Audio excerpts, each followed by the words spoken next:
O idioma original da epístola é o seguinte: existem duas opiniões sobre a língua em que foi escrita esta epístola. Em um primeiro momento, nós temos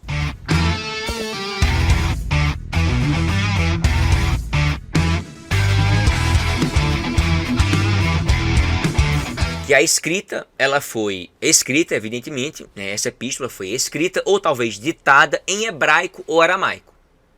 Nesse primeiro momento, ela foi ditada em hebraico ou aramaico. E depois ela foi traduzida para o grego. No caso, o pensamento dos estudiosos da antiguidade.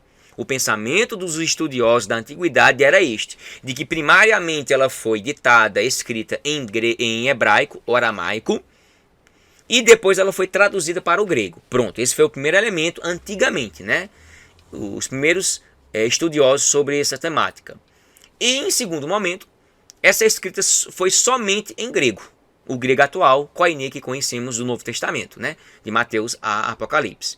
A epístola aos Hebreus foi escrita em grego de alta qualidade linguística e morfossintaticamente bem construídas as frases e orações, né? Os estudiosos mais modernos, eles evidenciam esse segundo elemento, a qual eu também concordo plenamente, sem nenhuma dúvida, sem cogitar, certo? Sem abrir espaço para a primeira possibilidade.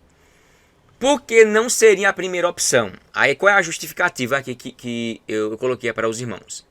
Primeiro, o uso exagerado da Septuaginta é explícito. Meu irmão, ele se utiliza, se eu não estiver enganado, 90% ou se não 100% da Septuaginta. Certo? Alguém está participando? Permitir. Amém. Pai do Senhor, aos irmãos que estão chegando aí para a nossa aula da Epístola aos Hebreus. Depois vocês vão ter acesso a esse vídeo, não se preocupem. Deus ajude que dê tudo certo aqui. Então, o uso exagerado da Septuaginta, ele é explícito na Epístola aos Hebreus. Se fosse de fato escrito em hebraico, não seria provável citar uma versão em grego, mas em hebraico. Se existia a versão em hebraico do Antigo Testamento, então esse é o primeiro motivo porque esse idioma, essa epístola, de fato foi escrita em grego, não em hebraico, porque ela citou mais a Septuaginta do que propriamente a versão em hebraico. Segundo os especialistas, essa epístola não se mostra uma tradução, ou seja, os peritos que analisaram a Epístola aos Hebreus perceberam que não se trata de uma tradução, porque eles sabem perceber se é uma tradução ou não com alguns elementos linguísticos. E por fim, historicamente, não é dito nem foi achado nenhum original em hebraico. Em alguns casos é visto o escritor traduzindo os termos, ou seja, não foi encontrado nenhum original em hebraico para dizer que de fato isso aí é verdadeiro. Ele foi escrito em hebraico e depois traduzido para o grego. Não.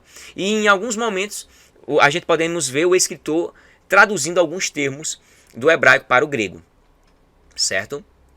Os livros que têm um grego fino, ou de alta qualidade são, eu botei aqui a nível de curiosidade para os irmãos: Hebreus, Lucas e Romanos. São os três com um grego finíssimo, profundo estilisticamente, certo? Para mim aqui, eu não vejo vocês, interessante. Eu vou botar assim aqui. Eita, desde o início eu deveria ter feito isso. Vou botar daqui, mas tudo bem. Vamos lá. Pronto, estão vendo na tela, né? Vou dar continuidade aqui, viu? Qual é a data da epístola aos Hebreus? Vamos lá. A questão da data também é incerta. As informações que temos não é com precisão, mas através de algumas análises e inferência podemos chegar bem próximo do ano. Isso é fato para os irmãos aí. Deixa eu fechar aqui o notebook. Então o que acontece? Essa carta ela foi escrita depois de 96? É uma pergunta. Não. Foi escrita antes, pois no ano de 95 depois de Cristo, ela é citada por Clemente de Roma, quando ele escreve à igreja de Corinto. Essa referência de fato acaba com qualquer especulação de uma data posterior. Porque se alguém disser assim, ela foi depois do ano 95, 100, 200, 300. Tudo é especulação, tudo mentira, tudo não procede em relação a isso. Fazendo mais uma análise, podemos notar e concluir que foi escrita antes do ano 70. Por quê? Porque no ano 70 depois de Cristo, houve a destruição de Jerusalém pelo general Tito, e esse fato histórico não é mencionado em nenhuma parte. Ou seja, não há nenhuma menção desse episódio tão dramático em Hebreus. Isso é um fato. Porque o ano 70 foi a destruição de Jerusalém. E se o escritor tivesse, depois do ano 70, ele ia dizer, olha, assim, vamos ficar firme e forte, porque assim como aconteceu com o templo que foi destruído, tal, Jerusalém foi destruída, não há nenhuma evidência arqueológica, bibliológica, linguística, para que você possa encontrar nos 13 capítulos e nos 303 versículos de todo Hebreus. Por fim, podemos chegar em uma data entre 60 e 69 depois de Cristo, pois o autor faz várias menções das coisas do templo e dos sacrifícios, indicando que tanto estava em vigor o sacrifício como o templo estava funcionando. Isso é um fato. O camarada começa a falar, e detalhe, eu esqueci de mencionar aqui, o uso do tempo verbal sempre é no presente indicativo. Traduzindo, sempre no tempo presente. Ele nunca se recorre a uma coisa futurística nem uma coisa do passado. É sempre no tempo presente. Imagina uma casa que está aqui, de oração, a casa está ou não estava. A casa estava em funcionamento, passado. A casa está em funcionamento, presente. Então, o autor, os Hebreus, ele sempre evidencia o tempo verbal no presente, quando vai se referir às coisas do templo, às coisas do sacrifício, sempre no tempo presente. Seguindo os rastros, os registros do autor, podemos dizer que essa epístola foi produzida entre 64 ou 65 depois de Cristo, pois é dito em Hebreus que Timóteo havia sido libertado da prisão. 13:23 diz o seguinte: sabei que já está solto o irmão Timóteo, com o qual, se ele vier depressa, vos verei. Olha só. Então, ele está evidenciando que o próprio Timóteo está solto. Por que é dito isso? Você vai entender agora.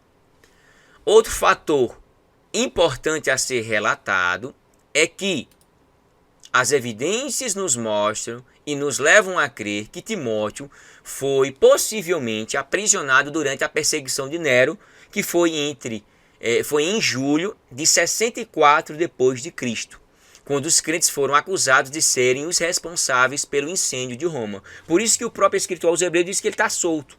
Isso é uma evidência, possivelmente, de que ele estava preso nesse momento de 16, eu não sei qual o dia, mas é historicamente falado que é em julho de 64 depois de Cristo, quando os crentes foram acusados por Nero de serem os responsáveis pelo incêndio de Roma. Foi, na verdade, ele que incendiou. Aí a ideia dele foi jogar a culpa nos cristãos, já que era moda seguir e perseguir os cristãos. Então o camarada teve um insight diabólico e jogou culpa nos camaradas, nos cristãos. E aí o povo foi perseguido, como até hoje a gente sabe historicamente.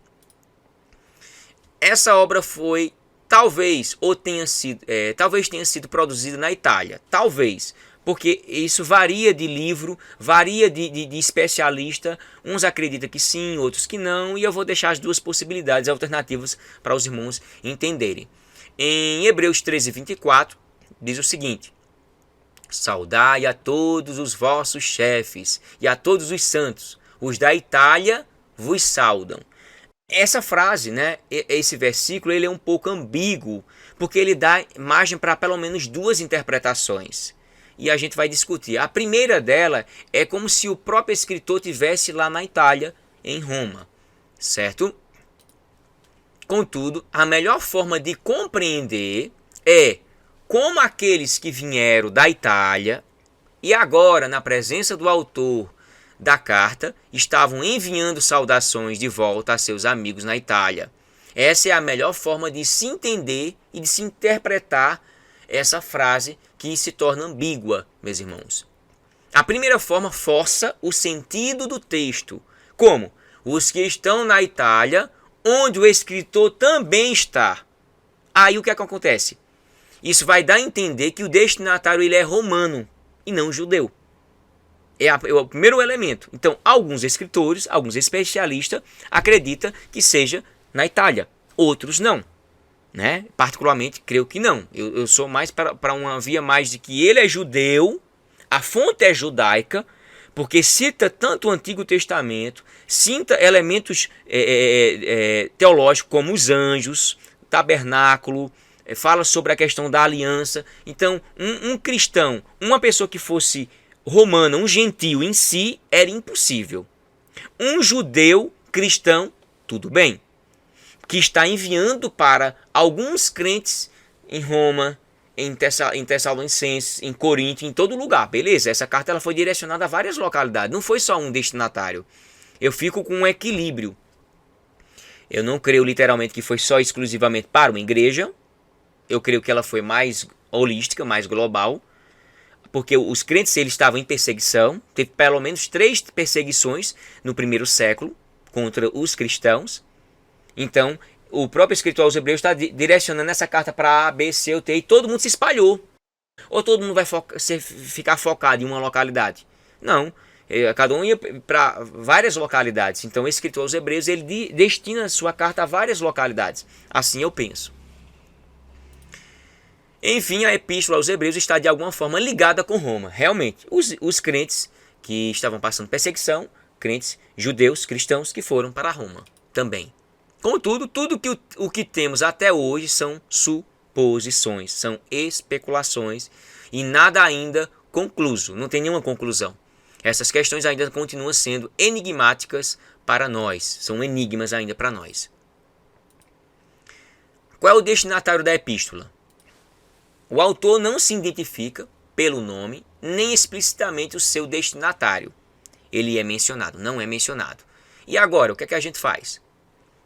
Ainda que não se tenha de forma explícita o destinatário dessa epístola, podemos concluir com precisão que ela foi enviada aos crentes judeus que estavam passando por duras perseguições e com isso estavam sendo tentados a voltar para as velhas práticas do judaísmo. Olha só a importância de entendermos isso. Os principais objetivos da epístola são encorajar os crentes a ficarem fortes, a se firmarem na fé, ao invés de retrocederem na fé. Isso é ver o exemplo de homens de Deus, mulheres de Deus, que estavam firmes e fortes.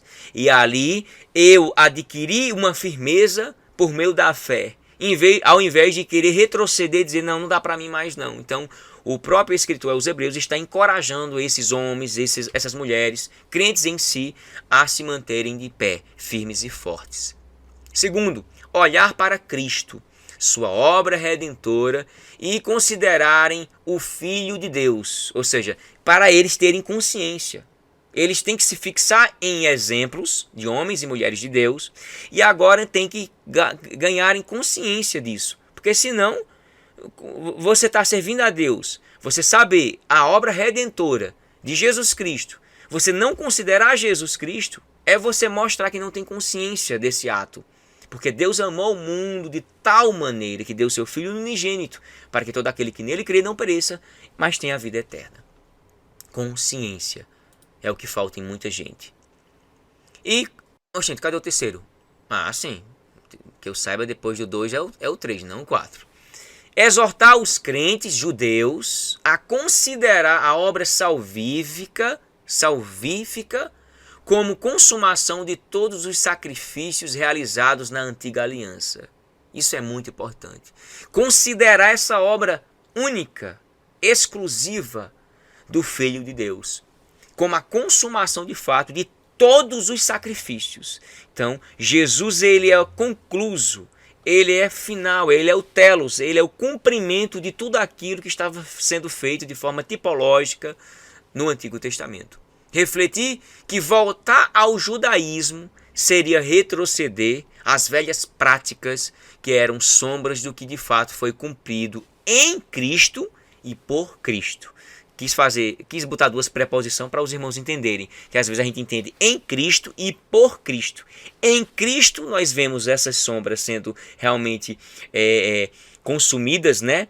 Preenchidas, cumpridas em Jesus, e por Cristo, dupla função e aplicação.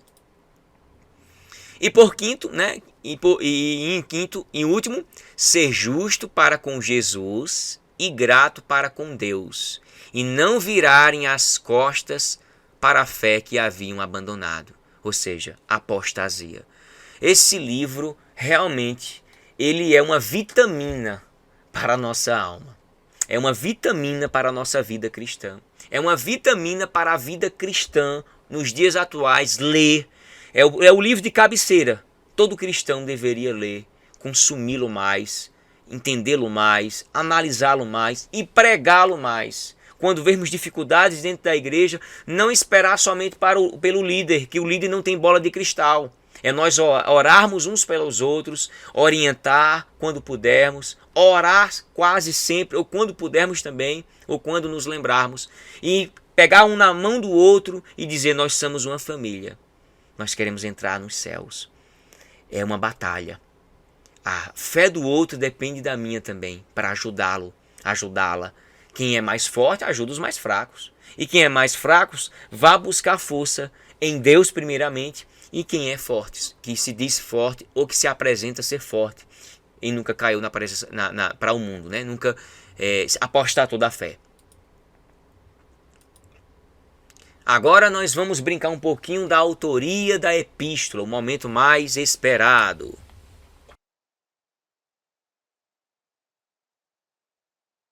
A autoria da epístola, meus irmãos. Vamos lá. A epístola aos Hebreus, ela é anônima. O autor não se identifica, como os irmãos sabem, pelo nome, nem explicitamente o seu destinatário. Ele é mencionado. E agora a gente não tem provas? Calma. Para se identificar o autor, são usadas pelo menos duas áreas de investigação crítica. E quais são essas análises?